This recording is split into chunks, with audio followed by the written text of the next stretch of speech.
नाम आजाद, पिता का नाम स्वतंत्रता और घर जेल। क्या आप सोच सकते हैं, आज से लगभग 100 साल पहले कोई 15 साल का लड़का भरी अदालत में ब्रिटिश हुकूमत के मजिस्ट्रेट की आंखों में आंखें डालकर बिना डरे पूरे अभिमान के साथ ऐसा जवाब दे सकता है? शायद कोई दीवाना ही रहा होगा, पर जी हां, बिल्कुल ये एक दीवाना ही था। लेकिन ये दीवाना था आजादी का। दोस्तों, ये कहानी है उस शेर की जो ब्रिटिश साम्राज्य के लिए डर का दूसरा नाम था, जो ब्रिटिश हुकूमत के लिए तो था मोस्ट वांटेड, लेकिन अपने समय के क्रांतिकारियों के लिए था लिविंग लेजेंड। वो माटी का लाल जिसने कस्में खाई थी कि ब्रिटिश हुकूमत मुझे जिंदा नहीं पकड़ सकती, और जब ब्रिटिश इनको पकड़ने वाले ही थे, इन्होंने अपनी आखिरी गोली अपनी कनपटी पर खुद मार ली और आजाद हो गए। ये कहानी है चंद्रशेखर आजाद की। उनकी मूंछों का ताव अंग्रेजों के लिए बगावत का ऐलान था। लेकिन दोस्तों, एक तरफ इनकी शहादत करोड़ों हिंदुस्तानियों को जुल्म न सहने की ताकत देती है, तो वहीं दूसरी तरफ एक सवाल भी खड़ा करती है कि क्या वाकई आजाद ने खुद को गोली मारी थी, या फिर पुलिस वालों की गोली ने इनकी आखिरी सांसें छीन ली थी। ये सब कुछ जानेंगे इस सेशन के अंत तक। बहरहाल, मैं अपने उन व्यूअर्स को बता दूं जो यूपीएससी की सिविल सेवा की परीक्षा की तैयारी कर रहे हैं, उनके लिए यह टॉपिक प्रारंभिक परीक्षा में भारत के स्वतंत्रता संघर्ष के अंतर्गत क्रांतिकारी आंदोलन से तो संबंधित है ही, साथ ही मुख्य परीक्षा के दृष्टिकोण से सामान्य अध्ययन प्रथम प्रश्न पत्र में क्रांतिकारी आंदोलन एवं संगठन से भी संबंधित है।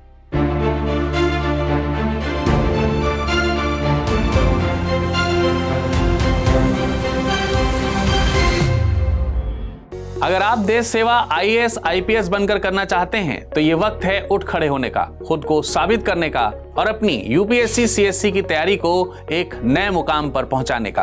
क्योंकि अब स्टडी आईक्यू आईएएस हिंदी लेकर आया है यूपीएससी आईएएस की संपूर्ण तैयारी के लिए P2I यानी प्रीलिम्स टू इंटरव्यू बैच, जो आपके लिए साबित होगा प्रीलिम्स से लेकर इंटरव्यू तक का वन स्टॉप सोल्यूशन। मगर ध्यान से सुनिए, ये सिर्फ एक कोर्स नहीं है, यह है एक गेम चेंजर, क्योंकि इस प्रोग्राम को तैयार किया गया है हर स्तर के उम्मीदवारों के लिए, चाहे आप शुरुआत कर रहे हो या एडवांस लेवल पर हो। फाउंडेशन से लेकर आंसर राइटिंग और इंटरव्यू तक हर मोड पर आपको मिलेगा कंप्लीट कवरेज। स्टडी आईक्यू का ये लाइव फाउंडेशन कोर्स आपको देता है 1000 से अधिक घंटे की लाइव और रिकॉर्डेड क्लासेस, वो भी अपने भरोसेमंद एजुकेटर्स के साथ। GS foundation, CSAT, current affairs, answer writing, ये सब कुछ एक ही प्लेटफॉर्म पर, और सबसे खास बात 1-to-1 पर्सनलाइज्ड मेंटरशिप। मतलब हर कैंडिडेट को मिलेगा अपना खुद का मेंटर, जो आपको प्लानिंग से लेकर एग्जीक्यूशन तक हर मोड़ पर आपकी मदद करेगा। इन सब के अलावा तैयारी को परखने के लिए मिलेगा प्रीलिम्स और मेंस दोनों का full fledged test series, 75+ prelims test और 12 मेंस टेस्ट सीरीज, वो भी टाइम बाउंड इवैल्यूएशन के साथ। इस कोर्स में फाइनल स्टेज यानी इंटरव्यू की तैयारी है full on. Interview guidance programme यानी आईजीपी, जिसमें शामिल है डेफ डिस्कशन, मॉक इंटरव्यूज और ब्यूरोक्रेट्स व सब्जेक्ट एक्सपर्ट्स से सीधा इंटरेक्शन। अब अगर आप अभी ज्वाइन करते हैं तो चेकआउट पर इस्तेमाल कीजिए कूपन कोड विरद लाइव और पाइए कुछ खास डिस्काउंट। तो इंतजार किस बात का, अभी लॉग इन कीजिए www.studyiq.com पर या डाउनलोड करें स्टडी आईक्यू ऐप। तारीख 23 जुलाई सन 1906। जगह मध्य प्रदेश का अलीपुर राज रियासत का भाबरा गांव। एक साधारण से कान्यकुब्ज ब्राह्मण परिवार में जन्म हुआ चंद्रशेखर तिवारी का। उनके पूर्वज उत्तर प्रदेश के उन्नाव जिले के बदरका गांव के निवासी थे। पिता थे सीताराम तिवारी और माँ थी जगरानी देवी। बचपन से ही इस बच्चे में कुछ खास था, कुछ अलग था। ये शरारती, निडर और बेखौफ था। पढ़ाई में औसत, लेकिन जिद में पूरा पहाड़। लेकिन माँ जगरानी देवी का सपना था कि उनका बेटा संस्कृत का महान विद्वान बने। उन्होंने पति को राजी किया कि चंद्रशेखर को बनारस के काशी विद्यापीठ में पढ़ाई के लिए भेजा जाए, लेकिन किस्मत को शायद कुछ और ही मंजूर था। फिर आया जलियांवाला बाग हत्याकांड का वो खून से सना सच, जिसने हजारों युवाओं की तरह चंद्रशेखर के दिल में भी अंग्रेजों के प्रति नफरत की आग और बगावत जगा दी थी। उस वक्त गांधी जी ने असहयोग आंदोलन शुरू किया था।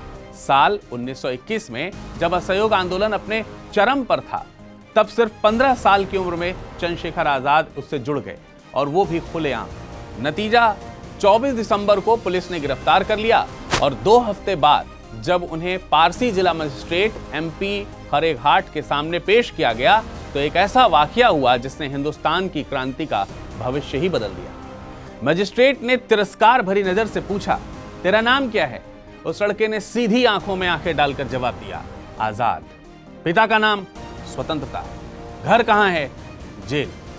और इसके बाद तो पूरा कोर्ट रूम जैसे सन्न हो गया। अंग्रेज अफसर बौखला उठा और गुस्से में उसे 15 कोड़े मारने की सजा सुनाई। हर कोड़े पर उसकी पीठ से खून बह रहा था, लेकिन होठों पर एक ही नारा था, भारत माता की जय। दोस्तों, उस दिन चंद्रशेखर तिवारी मर गया और चंद्रशेखर आजाद पैदा हो गया। फिर एक और वाकया हुआ, चौरी चौरा कांड, 4 फरवरी सन 1922 को। यह वो दिन था जब गुस्साई भीड़ ने एक थाने को आग के हवाले कर दिया और 22 पुलिसकर्मियों को जिंदा जला डाला गया। ये खबर सुनते ही गांधी जी हिल गए। उन्होंने कहा, हम हिंसा के रास्ते से आजादी नहीं पाना चाहते, और अपने उसूलों के खातिर उन्होंने अचानक असहयोग आंदोलन को वापस ले लिया। यह फैसला लाखों नौजवानों के लिए एक गहरा झटका था, जिसमें चंद्रशेखर आजाद भी शामिल थे। असहयोग आंदोलन की असफलता और गांधी जी के आंदोलन वापस लेने के फैसले ने चंद्रशेखर के दिल में एक और तूफान खड़ा कर दिया। उन्हें समझ में आ गया कि सिर्फ अहिंसा से आजादी नहीं मिलेगी, अब बंदूक भी असली आजादी दिला सकती है। यहीं से उनकी जिंदगी ने एक नया मोड़ ले लिया। इस बीच उनकी मुलाकात एक युवा क्रांतिकारी मनमथ नाथ गुप्त से हुई, जिन्होंने राम प्रसाद बिस्मिल से उन्हें मिलाया। राम प्रसाद बिस्मिल ने भी गांधी जी के असहयोग आंदोलन को एकदम से समाप्त करने के कदम का खुल करके विरोध किया। बिस्मिल इस कदर खफा थे कि कांग्रेस से अलग होकर उन्होंने हिंदुस्तान रिपब्लिकन एसोसिएशन यानी HRA नाम से एक क्रांतिकारी संगठन बना लिया। साल 1923 में हिंदुस्तान रिपब्लिकन एसोसिएशन यानी HRA की स्थापना में राम प्रसाद बिस्मिल का साथ जोगेश चंद्र चटर्जी, सचिंद्र सान्याल और सचिंद्र नाथ बख्शी ने दिया था। आजाद को HRA के बारे में पता चला तो जैसे उनकी अपनी मंजिल ही मिल गई हो। वे तुरंत HRA के सक्रिय सदस्य बन गए और यहां उनकी मुलाकात हुई अशफाक उल्लाह खां और राजेंद्र लाहिड़ी जैसे क्रांतिकारियों से। बिस्मिल के जज्बे ने आजाद के दिल में एक ऐसी आग भर दी कि वो उनके सबसे भरोसेमंद साथी बन गए। कहते हैं कि HRA की हर मीटिंग में आजाद की मौजूदगी से ही बाकी साथी हिम्मत पकड़ते थे, क्योंकि वे कहते थे, मौत से डरता वही है जो गुलामी में जीना चाहता है। हम तो आजाद हैं और आजाद ही मरेंगे। आजाद ने संगठन को नई जान दे दी थी। उन्होंने सिर्फ बंदूक चलाना ही नहीं सीखा, बल्कि साथियों को गुरिल्ला लड़ाई और गुप्त क्रांतिकारी रणनीतियों में भी उन्हें माहिर कर दिया। आजाद ने हिंदुस्तान रिपब्लिकन एसोसिएशन संगठन के लिए धन जुटाने का भी काम शुरू किया, और यह पैसा साधारण दान से नहीं बल्कि सरकारी खजानों की लूट से आता था, क्योंकि आजाद के लिए हर सरकारी रुपया अंग्रेजों के द्वारा भारतीयों का खून चूसकर कमाया गया पैसा था, और उसे लूटना एक देशभक्ति का काम था। ये वो समय था जब आजादी के लिए डकैती भी एक फर्ज बन गई थी। मनमथ नाथ गुप्ता, जो कि कभी खुद आजाद के साथी रहे थे, उन्होंने आजाद की जीवनी में एक चौंकाने वाला सच बताया। उन्होंने लिखा कि कई क्रांतिकारी अपने घरों तक से गहने चुरा लेते थे, और ये चोरी उनके लिए शर्म की बात नहीं थी, बल्कि एक कुर्बानी थी, क्योंकि ये सब भारत की आजादी के लिए किया जा रहा था। ब्रिटिश सरकार की सेडिशन कमेटी की रिपोर्ट भी इस सच की गवाही देती है। जहां जहां डकैती डाली जाती, वहां क्रांतिकारी एक रसीद छोड़ करके जाते थे। उस रसीद में साफ लिखा होता था कि ये रकम भारत की आजादी के लिए कर्ज के तौर पर ली गई है, जो देश के स्वतंत्र होने के बाद चुका दी जाएगी। आजाद भी ऐसी कई डकैतियों का हिस्सा बने, और वे मानते थे कि जब तक हथियार और आंदोलन के लिए पैसा ही नहीं होगा, तब तक अंग्रेजों को उखाड़ फेंकना नामुमकिन है। अब डकैती की एक ऐसी ही घटना का और जिक्र कर लेते हैं। एक ऐसी घटना जिससे आजाद का नाम सदा के लिए अमर होने वाला था। यह थी काकोरी ट्रेन लूट। तारीख थी 9 अगस्त 1925। उत्तर प्रदेश के काकोरी स्टेशन के पास एक ट्रेन पटरी पर दौड़ रही थी। डिब्बों में बैठे अंग्रेज अफसर और साहूकारों को जरा सा भी अंदाजा नहीं था कि आने वाले कुछ ही मिनटों में ब्रिटिश सरकार की और ब्रिटिश राज की नींव हिलने वाला एक हमला होने वाला है। यह हमला कोई डकैतों का काम नहीं था। यह एक सोची समझी क्रांतिकारी योजना थी, जिसे अंजाम देने वाले थे राम प्रसाद बिस्मिल, अशफाक उल्लाह खान और चंद्रशेखर आजाद जैसे शेर। HRA को क्रांति के लिए पैसों की बेहद जरूरत थी, और अंग्रेजों के खजाने की लूटी गई हर एक पाई उन्हें आजादी की लड़ाई में लगानी थी। जैसे ही ट्रेन काकोरी स्टेशन के पास पहुंची, आजाद और उनके साथियों ने धावा बोल दिया। पलक झपकते ही ट्रेन रोक दी गई और क्रांतिकारियों ने सरकारी खजाना अपने कब्जे में ले लिया। और सबसे बड़ी बात, इस पूरी वारदात में आम जनता को हाथ तक नहीं लगाया गया। आजाद ने साफ आदेश दिया था कि हम लुटेरे नहीं हैं, हम क्रांतिकारी हैं, ये पैसा जनता का है और जनता के लिए ही जाएगा। 1925 की काकोरी ट्रेन कांड ने पूरे देश में जैसे हलचल मचा दी थी। अंग्रेज बौखला गए थे। काकोरी लूट के बाद अंग्रेज सरकार ने क्रांतिकारियों के खिलाफ एक जबरदस्त दमनकारी प्रक्रिया शुरू की। कई क्रांतिकारी पकड़े गए। राजेंद्र लाहिरी को गोवा जेल में, रोशन सिंह को इलाहाबाद जेल में, राम प्रसाद बिस्मिल को गोरखपुर जेल में और अशफाकुल्ला खान को फैजाबाद जेल में फांसी दे दी गई। सचिंद्र सान्याल और सचिंद्र बख्शी को काला पानी की सजा हुई। इस लूट कांड में अभियुक्तों की संख्या 20 से 25 और लूट की रकम 4,601 रुपया, 15 आने और 6 पाई दर्ज की गई। खैर, इस दबिश में चंद्रशेखर आजाद, केशव चक्रवर्ती और मुरारीलाल गुप्ता अंग्रेजों के हाथों से बच निकलने में कामयाब रहे। वो हर बार पुलिस को चकमा देकर बच निकलते थे। काकोरी कांड के बाद चंद्रशेखर आजाद का नाम हर अंग्रेज की जुबान पर था। आजाद क्रांतिकारियों के बीच एक लिविंग लीजेंड बन चुके थे और अंग्रेजों के लिए आजाद बन गए थे मोस्ट वांटेड। अपने साथियों की फांसी से आजाद दुखी तो हुए, लेकिन आजाद इसके बजाय और भी ज्यादा मजबूत हो गए। उन्होंने कसम खाई कि बिस्मिल और उनके साथियों का सपना अधूरा नहीं रहेगा। और इसी दौरान में उनकी मुलाकात हुई एक ऐसे नौजवान से जिसकी आंखों में वही आग जल रही थी, और ये कोई और नहीं थे, ये थे भगत सिंह। इसके बाद शुरू हुई एक ऐसी जोड़ी जिसने ब्रिटिश राज की नींव हिला दी। साल 1928 में भगत सिंह, शिव वर्मा और महावीर सिंह जैसे नए साथियों के साथ मिलकर उन्होंने गुप्त रूप से हिंदुस्तान रिपब्लिकन एसोसिएशन का पुनर्गठन किया। इसे 8 से 9 दिसंबर को हिंदुस्तान रिपब्लिकन सोशलिस्ट नाम देकर हिंदुस्तान सोशलिस्ट रिपब्लिकन एसोसिएशन नाम दे दिया गया। अब इसका मकसद सिर्फ आजादी नहीं बल्कि एक समाजवादी और न्यायपूर्ण भारत को बनाना था। भगत सिंह और आजाद की ये जोड़ी ब्रिटिश हुकूमत के लिए खौफ का दूसरा नाम बन गई। एक तरफ भगत सिंह की सोच और कलम लोगों के दिलों में आग भरती थी, तो दूसरी तरफ आजाद की बंदूक और साहस ब्रिटिशर्स को नींद नहीं आने देता था। इसी समय भारत में संवैधानिक सुधार के लिए आया साइमन कमीशन। इसमें कोई भी हिंदुस्तानी नहीं था और इसी आयोग को लिखनी थी हिंदुस्तान की किस्मत। देश भर में साइमन गो बैक के नारे लगाए गए। साल था 1928। लाला लाजपत राय साइमन कमीशन के खिलाफ लाहौर में प्रदर्शन कर रहे थे। अंग्रेज पुलिस ने भीड़ पर बर्बरतापूर्वक लाठियां बरसाईं और लाला जी बुरी तरीके से घायल हो गए।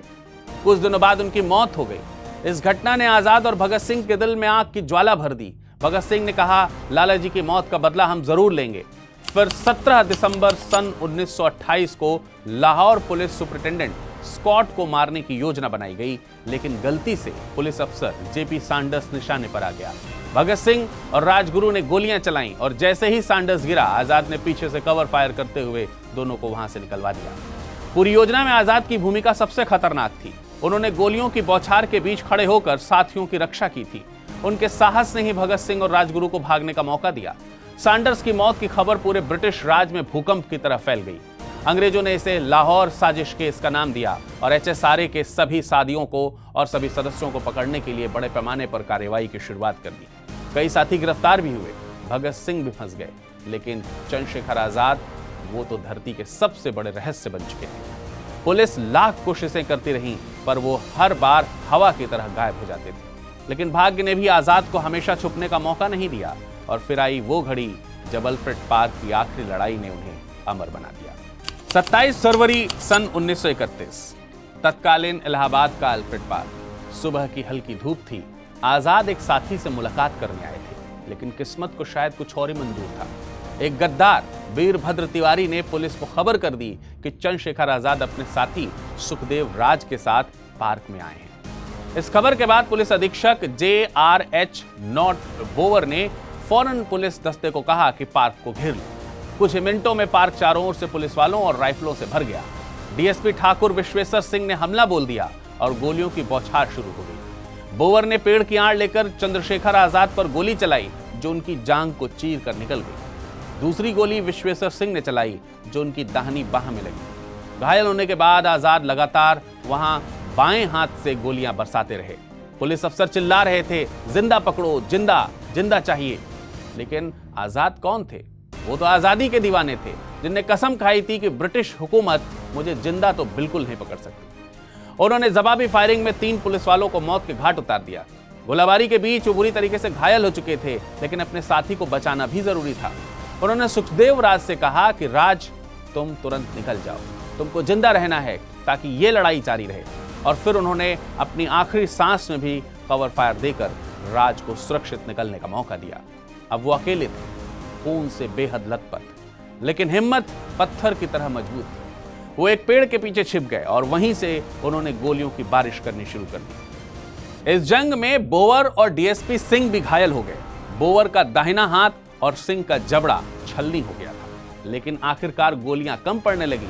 आजाद की पिस्टल में अब बस शायद एक ही गोली आखिरी बची रह गई थी, और फिर उन्होंने वो काम किया जो उन्हें अमर बना दिया। आजाद ने धीरे से आसमान की तरफ देखा, मुस्कुराए और खुद से कहा, आजाद पैदा हुआ हूं, आजाद ही मरूंगा। और अगले ही पल उन्होंने वंदे मातरम कहते हुए वो आखिरी गोली अपनी कनपटी पर चला दी और वो आजाद हो गए।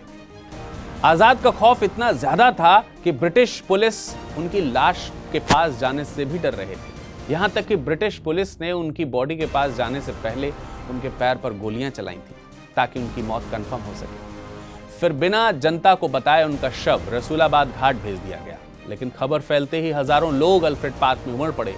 उस दिन पूरे इलाहाबाद में एक ही नाम गूंज रहा था, चंद्रशेखर आजाद अमर रहे। जाते जाते एक कंट्रोवर्सी पर भी आइए एक नजर डाल लेते हैं। आजाद की मौत को लेकर के एक कंट्रोवर्सी खूब चलती है कि क्या वाकई उस दिन उन्होंने खुद अपने आप को जिंदा कभी अंग्रेजों के हाथ नहीं आऊंगा वाली प्रतिज्ञा निभाई थी, या पुलिस की गोली ने उनकी आखिरी सांसें छीन ली थी। यही आजाद को लेकर सबसे बड़ा विवाद है। कुछ लोग ऐसा मानते हैं कि आजाद के पास जब आखिरी गोली बची तो उन्होंने खुद को गोली मार ली, क्योंकि वो अंग्रेजों के हाथों जिंदा नहीं पकड़े जाना चाहते थे। लेकिन उस दौर के ब्रिटिश पुलिस अपराध रजिस्टर में लिखा है कि आजाद ने हमले की शुरुआत की थी, 3 पुलिस वालों को मार डाला था और जवाबी कार्रवाई में पुलिस की गोली से वे मारे गए। सरकारी रजिस्ट्रों में तो यही दर्ज है। उनके मुताबिक आजाद एक मुठभेड़ में अपराधी की तरह मारे गए। दूसरी तरफ उनके साथियों और क्रांतिकारियों की भी कहानी है। उनके मुताबिक गोलियों की बारिश के बीच जब उनकी पिस्तौल की गोलियां खत्म हो गईं और वो बुरी तरीके से घायल हो गए, तब उन्होंने अपनी आखिरी गोली खुद को कनपटी पर दाग दी। उनकी प्रतिज्ञा थी कि वो अंग्रेजों के हाथ कभी जिंदा नहीं आएंगे, और उन्होंने इस कसम को मरते दम तक निभाया। इतिहासकारों का मानना है कि पुलिस ने वाहवाही लूटने के लिए ये झूठ लिखा था, क्योंकि उस समय अंग्रेज हमेशा अपनी बहादुरी साबित करने के लिए ऐसी रिपोर्ट दर्ज किया करते थे। खुद ही सोचिए, एक शिकारी महान तो तभी बनेगा ना जब वो यकीन दिला दे कि उसने जंगल के सबसे खूंखार शेर को मारा है। आजाद की मौत कंट्रोवर्सी इसलिए भी बन गई क्योंकि इलाहाबाद के सरकारी रिकॉर्ड्स अधूरे हैं और आंखों देखी गवाही भी बहुत ही सीमित है। आजाद के साथी सुखदेव राज ने बस इतना ही कहा था कि घायल आजाद ने उन्हें वहां से भाग जाने को कहा, और उसके बाद क्या हुआ किसी ने उनकी आंखों देखी नहीं देखी। यही वजह है कि एक तरफ लोग आजाद को वीरता की मिसाल बताते हैं, तो दूसरी तरफ सरकारी कागज उन्हें मुठभेड़ में मारा गया एक क्रांतिकारी बताते हैं। लेकिन दोस्तों, असली सच क्या है?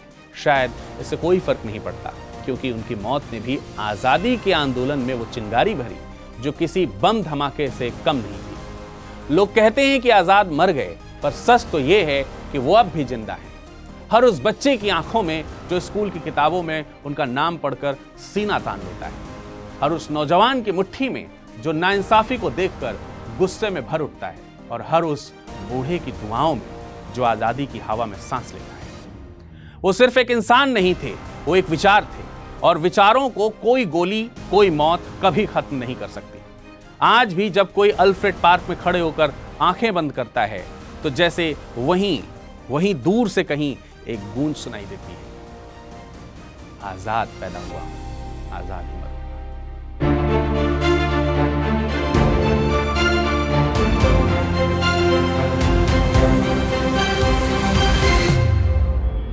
अगर आप देश सेवा आईएएस आईपीएस बनकर करना चाहते हैं तो ये वक्त है उठ खड़े होने का, खुद को साबित करने का और अपनी यूपीएससी सीएससी की तैयारी को एक नए मुकाम पर पहुंचाने का।